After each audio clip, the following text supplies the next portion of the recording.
Alright, so you just burned a disk or whatever flash drive and put Arch Linux on it, and you popped it in your computer, and you're at this screen, and you're like, huh, what do I do?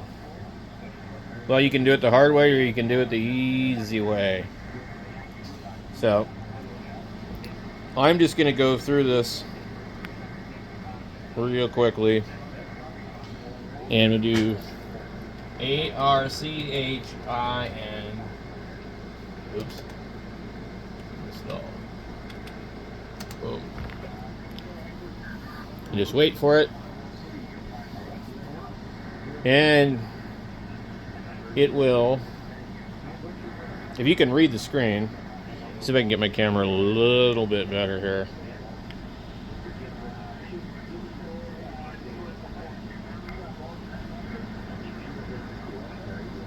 Okay, so probably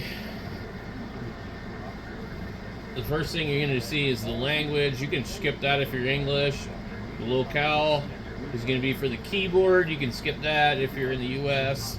The mirrors and repositories, you can skip it if you want to, or you can be more specific. You can click on it, and it'll select a region.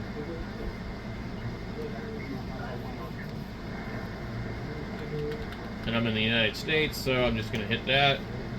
And then I don't care to add any of this extra stuff. So scroll down to back and go to the disk configuration. This is what gives me the hardest time when I do a manual configuration. So you would select use best effort default partition layout. You can do manual if you really want to. And it will show us our two different drives. One's the flash drive, and we'll click on it. It'll give you the option of the file system: BTRFS, ext4, XF, F2FS. I'm not interested in this BTRFS. I don't know anything about it really. ext4 is what I've always seen over the years. Would you like to create a separate partition for home? Yes. Now, if I was doing this the hard way, I probably wouldn't do that because it ends up becoming ridiculous for me. So now we have the boot partition, which is going to be 1 gigabyte. We have the they call them all primary types. Okay, they're all primary types. And then we have the root, which just shows /. The boot is on FAT32 though, and then the others are ext4. So it says boot ESP. Then we have a home partition. Okay, now I don't really know exactly what that does, but it helps if you're going to be installing other stuff. It doesn't use up the whole hard drive or whatever, I guess. So now we would come down to the partitioning thing and just scroll down. I don't know what LVM is, and I don't want disk encryption. If you want that, you probably know more than I do anyway. So now we got the swap, and that's enabled, the swap on ZRAM. And it's an area that kind of acts as like a, what do they call it, paging system or whatever. It lets you get extra RAM or whatever, and normally would be about the size of your actual RAM that you have in the computer. Now the bootloader, click that. I installed Grub the last time when I did a manual configuration, just because there's more information on how to do that, but this one is supposed to be better. Now, the only time you really need to use Grub is if you're using a non-UEFI system. Unified kernel, I don't know what that would be for. The host name, I just leave the host name as Arch Linux myself. And then the root password, need to set that.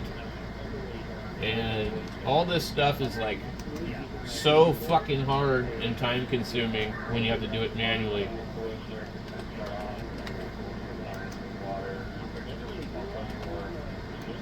Okay, then we create a user account and add a user. Just make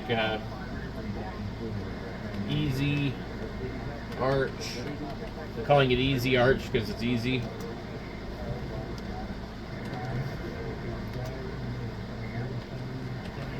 That way I'll know which one it is. And should this user be sudo? This is another thing that's extremely difficult for me to set on the manual mode. Okay. And then you can add another user if you want, or you can confirm and exit. You go down to your profile. That's going to be the type of profile: desktop, minimal, server, or Zorg. Don't know what Zorg would be, but we're just going to click desktop. Zorg is the thing owned by IBM that runs everything in the background. So I don't know what that would mean. Maybe a headless system. Now that we've done that, we are in the desktop environment, and you have Awesome, VSpun, Budgie, Cinnamon, Cutefish, Deepin, Enlightenment, Gnome, Hyperland, i3WM, KDE Plasma, LABWC, LXQT, Mate, Nuri, Qtil, River, Sway, XFC, E4, X Monad, and when you scroll through, it'll kind of tell you which one it is. But as far as I understand, you can only select one. I actually installed Awesome on something finally, and it was basically looked like GNOME. I don't know what this one is, and then Budgie is like, I don't know, it's just another like GNOME looking thing, I think. Same thing with Cinnamon. I don't know anything about Cutefish, and Deepin is some Chinese one. I would stay away from that. I don't want anything from China. I've already got enough stuff from them. Enlightenment, I don't know what that one is, and of course GNOME is GNOME. And I don't know what Hyperland is. I see Dolphin, Grim, Kitty, Slurp. These are some really weird names. i3WM, I guess it's Ice 3, I don't know. KDE Plasma, LXQT, then you got Mate. You have to pick one, so I don't know. I like XFCE 4. I do like KDE, I like GNOME. They're all cool. Cinnamon was decent. I haven't tried Budgie. Let's see what Budgie looks like. And it's going to show us what's going to be in there. Okay. Let's scroll down to graphics driver. We're using a NVIDIA card, so we want NVIDIA open source,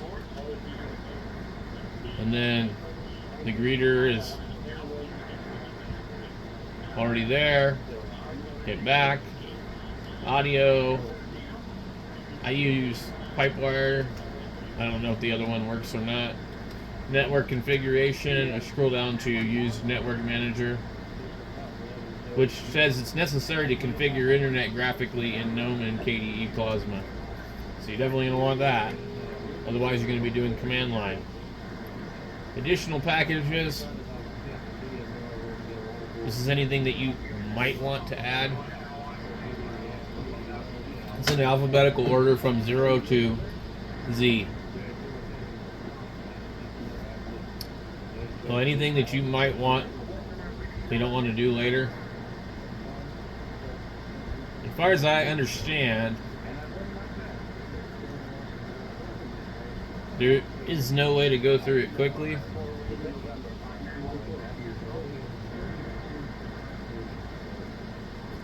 So you could be sitting here for a really long time just trying to get to Z.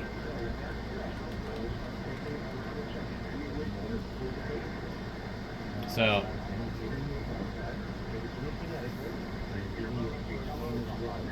we're going to skip that. Time zone. UTC is default. You pick your time zone: Pacific, Mountain, Michigan, Hawaii, Eastern. East Indiana, apparently they have their own time. Central or Arizona, and I'm in Arizona, so I'm going to pick that because it's important to, because then we end up with or without daylight savings, automatic time sync. So then we go down to here and click install, and it say specified configuration will be applied. Would you like to continue? Yes. And then it will blast off 5, 4, 3, 2, 1, and get a cup of coffee and kick back and wait. It's going to take a while. It's going to take about 5 more minutes. All right, when you get to this screen, just go scroll down, unless you want to root into the installation. I have never done that before, but you're not really going to want to do that.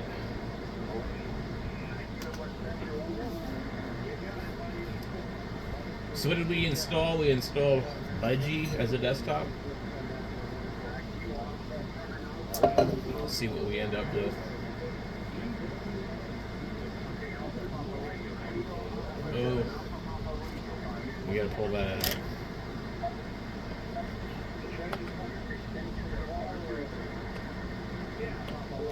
Let's just reset.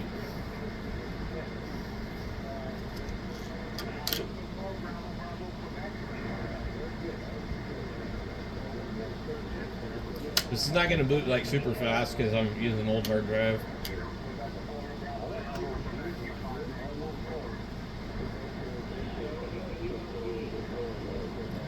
So when you run it the first time, that's what it's going to look like.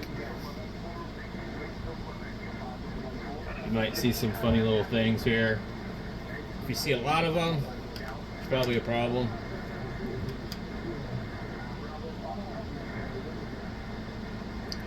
And then they have the password.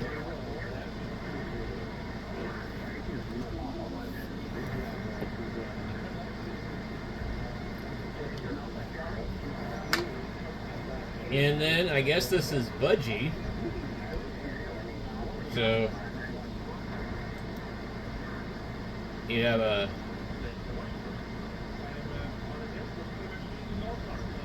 desktop that looks like this. There's going to be like almost nothing there. And so if you're brand new, you would need to, in order to do anything, you're going to have to go to the terminal. There is a version of desktop that isn't going to require that, I think. But you would come in here and go sudo space pacman space dash capital S and I think YY, and that would prompt you for your password, but we just want to do, I think I entered it wrong.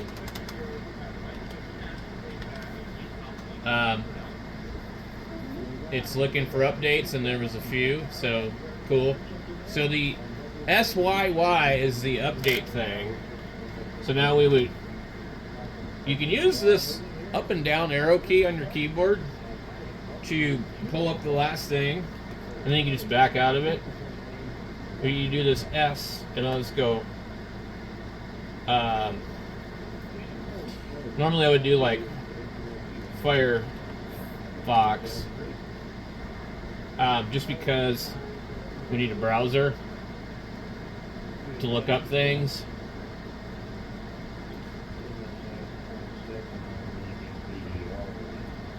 And then it will ask you, there are 11 providers for the TFT font.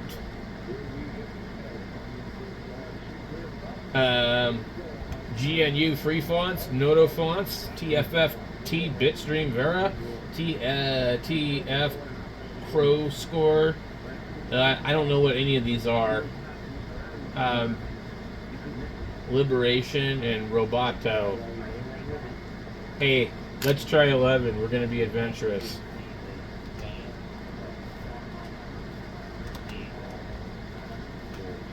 And then it should install Firefox pretty quickly.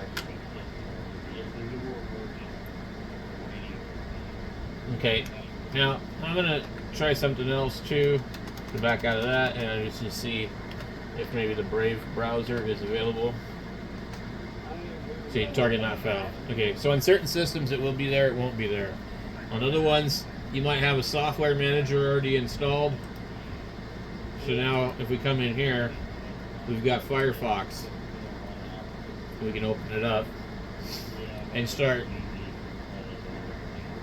doing stuff.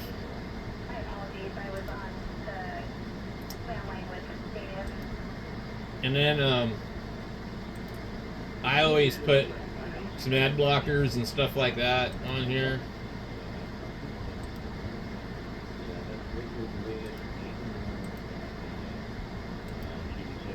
I come in here and I'll go ad blocker, and then I'll add ghostery. With the Privacy Badger and ghostery, I think are kind of similar. Honestly, don't know how great they really are. We seem to be in some kind of dark mode too for the desktop, which is okay, I guess. So let's close out this ghostery tab, and then we'll back out of this, and I go here to the YouTube ad blocker. I don't want to have that on there. I don't know if this actually works. To be honest with you, I don't really know.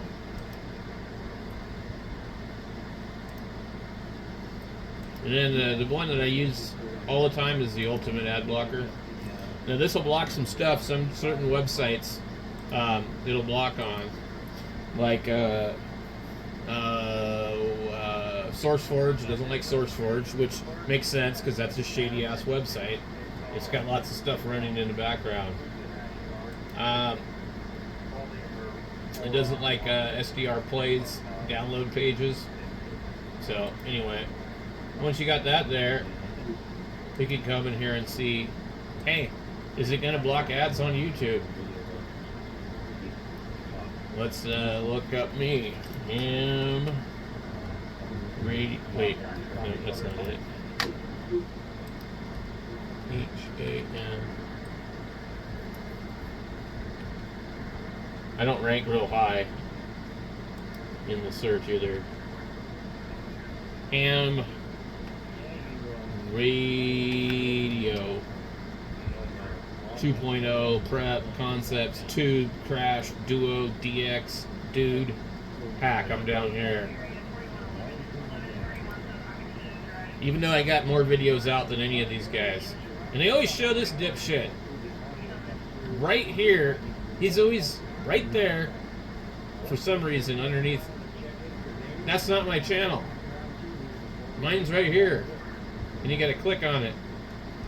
So anyway, I'm live right now. If I click on live, I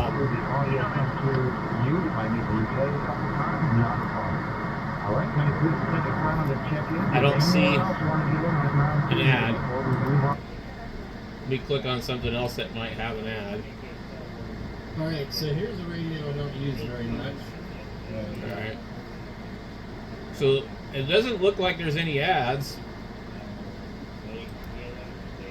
Well, what do we got here? Alright. It's got to be blocking them. Let's see if it... So I would say that is actually working. So anyway, if you get into Arch Linux, you're going to have to do some reading. You're going to have to do some playing around. But this video would get you started if you were just trying to figure it out. So thanks for watching.